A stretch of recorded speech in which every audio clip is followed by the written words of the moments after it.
just a regular moron. He's the product of the greatest minds of a generation, working together with the express purpose of building the dumbest moron who ever lived. And you just put him in charge of the entire facility. Good, that's still working. Hey, just in case this pit isn't actually bottomless, do you think maybe you could unstrap one of those long fall boots of yours and shove me into it? Just remember to land on one foot.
astronauts, war heroes, Olympians, you're here because we want the best.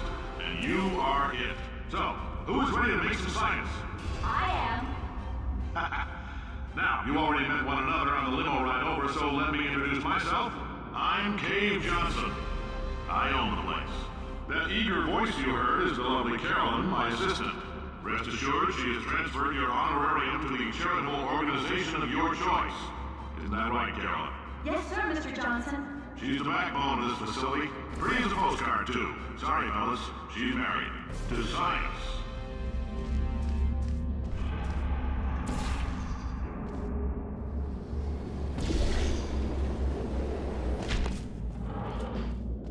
There's 1,000 tests performed every day here in our enrichment spheres. I can't personally oversee every one of them, so these pre-recorded messages will cover any questions you might have and respond to any incidents that may occur in the course of your science adventure.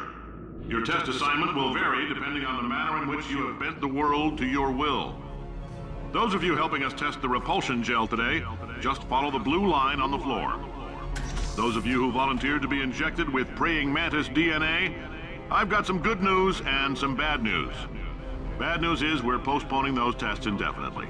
Good news is we've got a much better test for you. Fighting an army of mantis men. Pick up a rifle and follow the yellow line. You'll know when the test starts.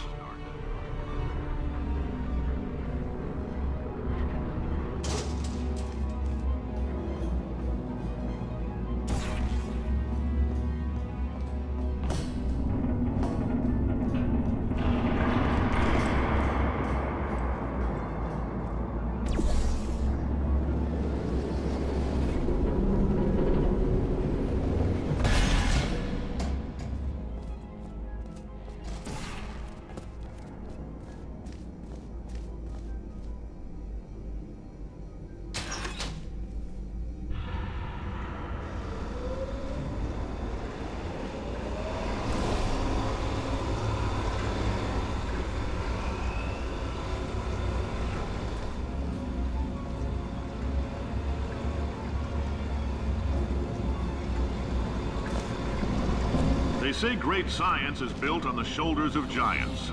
Not here. At Aperture, we do all our science from scratch. No hand-holding.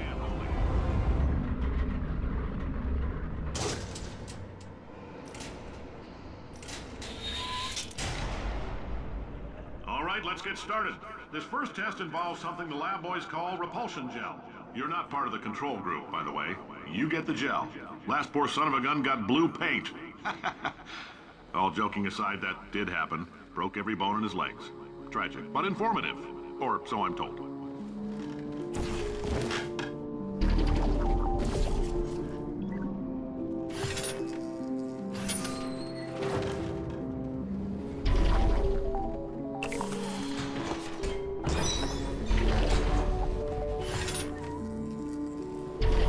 The lab boys just informed me that I should not have mentioned the control group.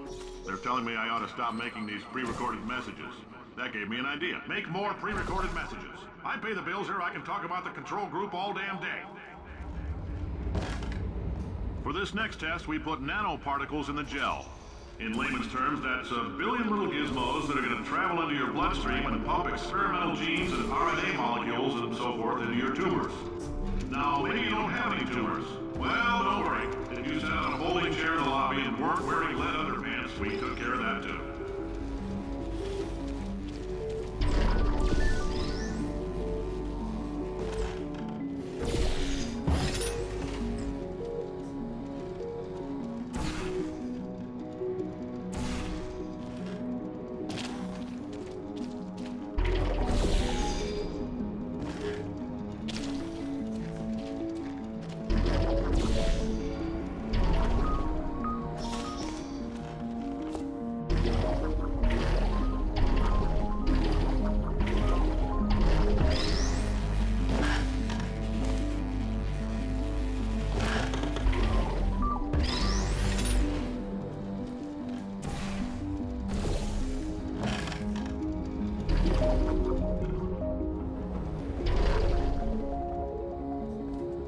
Oh, in case you got covered in that repulsion gel, here's some advice the lab boys gave me. Do not get covered in the repulsion gel. We haven't entirely nailed down what element it is yet, but I'll tell you this, it's a lively one, and it does not like the human skeleton.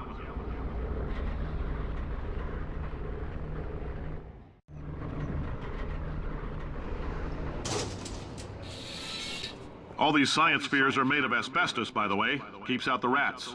Let us know if you feel a shortness of breath, a persistent dry cough, or your heart stopping, because that's not part of the test. That's asbestos. Good news is the lab boys say the symptoms of asbestos poisoning show a median latency of 44.6 years. So if you're 30 or older, you're laughing. Worst case scenario, you miss out on a few rounds of canasta. Plus, you forwarded the cause of science by 3 centuries. I punch those numbers into my calculator, it makes a happy face.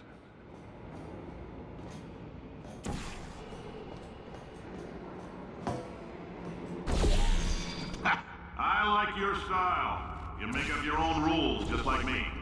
Bean Counter said I couldn't fire a man just for being in a wheelchair. Did it anyway. Ramps are expensive.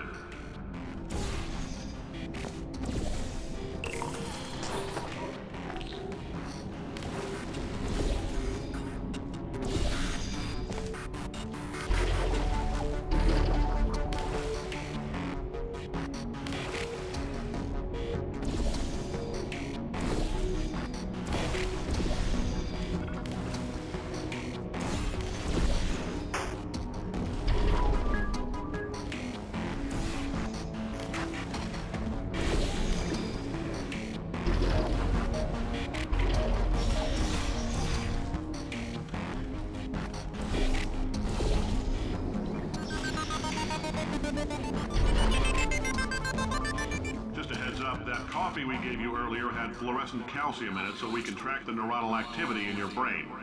There's a slight chance the calcium could harden and vitrify your frontal lobe. Anyway, don't stress yourself thinking about it. I'm serious. Visualizing the scenario while under stress actually triggers the reaction.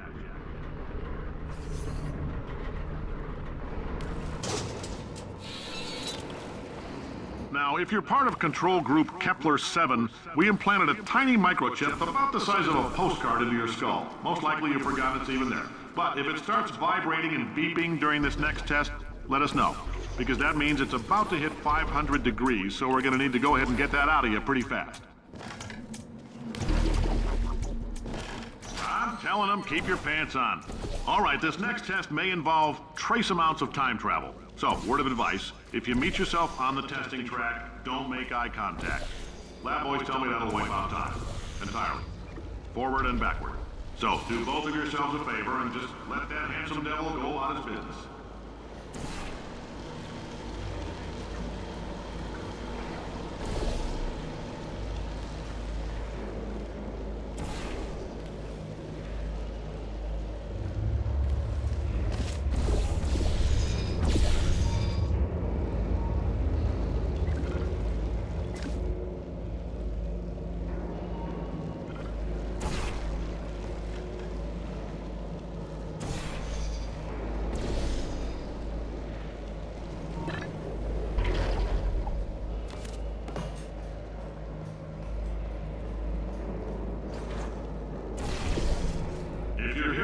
It means you're taking a long time on the catwalks between tests.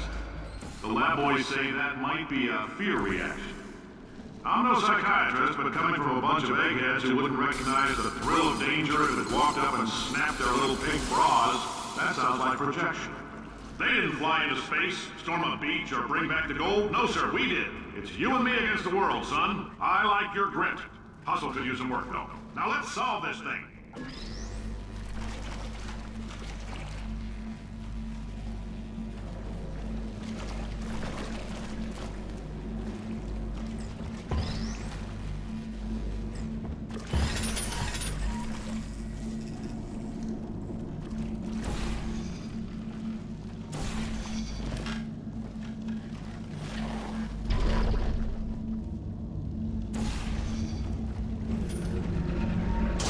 Science isn't about why, it's about why not. Why is so much of our science dangerous? Why not marry safe science if you love it so much? In fact, why not invent a special safety door that won't hit you on the butt on the way out because you are fired? Now you test subject, you're doing fine. Yes, you, box your stuff. Out the front door, parking lot, car, goodbye.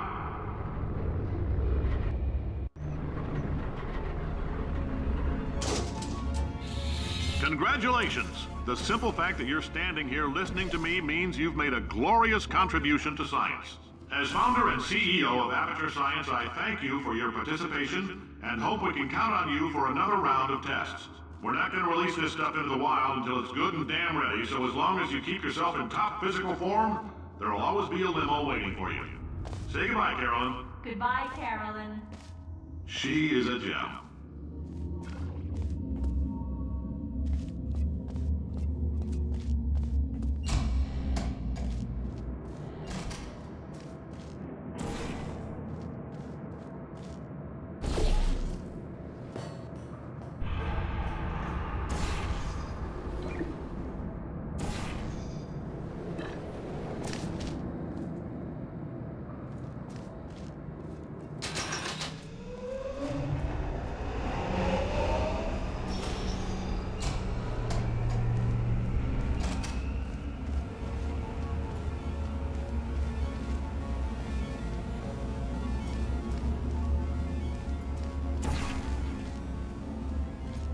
Greetings, friend. I'm Cave Johnson, CEO of Aperture Science. You might know us as a vital participant in the 1968 Senate hearings on missing astronauts. And you've most likely used one of the many products we invented, but that other people have somehow managed to steal from us. Black Mesa can eat my bankrupt... Sir, the testing? Right. Now you might be asking yourself, Cave, just how difficult are these tests? What was in that phone book of a contract I signed? Am I in danger? Let me answer those questions with a question. Who wants to make $60? Cash. You can also feel free to relax for up to 20 minutes in the waiting room, which is a damn sight more comfortable than the park benches most of you were sleeping on when we found you. So, welcome to Aperture. You're here because we want the best, and you're it. Nope. Couldn't keep a straight face. Anyway, don't smudge up the glass down there. In fact, why don't you just go ahead and not touch anything unless it's test related.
Helps, but it isn't going to power miracles. If I think too hard, I'm going to fry this potato before we get a chance to